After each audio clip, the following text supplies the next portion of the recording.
Chapter 13. It's not just exams that can be stressful. Other things in your life can mean that you go through changes that you can't control.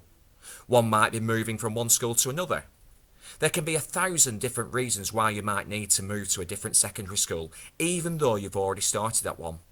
You might move house. Your family situation might change. You might just not get on very well where you started and fancy the change. Whatever the reason, this is the bit for you. How do you feel about the move? You might be excited about a fresh start, or you could feel like the world is ending and you're absolutely distraught that your mum and dad chose to take that job 300 miles away from all your mates. Either way, you can and will still be a brilliant success.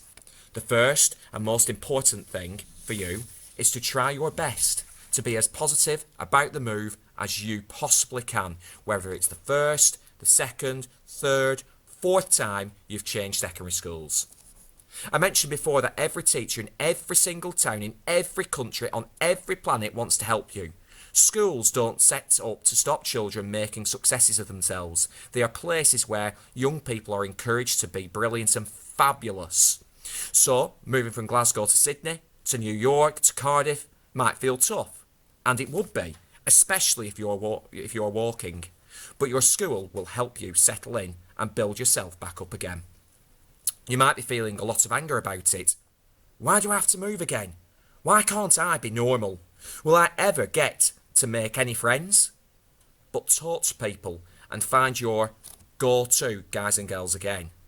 I still love it when students come and share any woes they have with me, and there are plenty of reasons for it.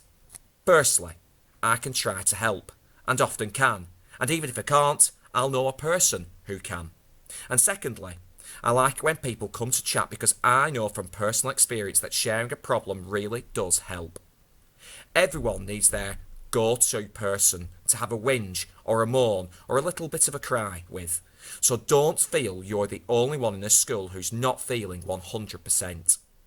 There might be another reason why you're moving, such as a permanent exclusion, where your behaviour at your previous school has meant that you've been told you have to leave, or a managed transfer, or a move where you try another school out for a period of time to see if you get along better there. Whatever the reason is, follow these steps for moving school and you will be fine. It's a lot like diving into a swimming pool from a massive 10-metre diving board. 1.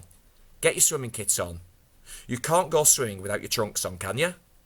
Get your stuff ready for your new school and turn up looking ready for action. Number 2. Just know that you are going to land just fine. Try to be positive and open-minded. You might not want to be there, but you are. You're 10 metres up. There's a big queue behind you and the only way down is to jump. If you've already decided you're going to land on the side of the pool rather than in the actual pool and make a big mess, then you're more likely to do so. But you will not. Give your school a chance and move often than not. You'll find good stuff and about it really, really quickly. If you've already decided you hate it and it's awful before you've even worked out a single equation in maths, what chance are you giving it? And number 3, ask people how deep it is.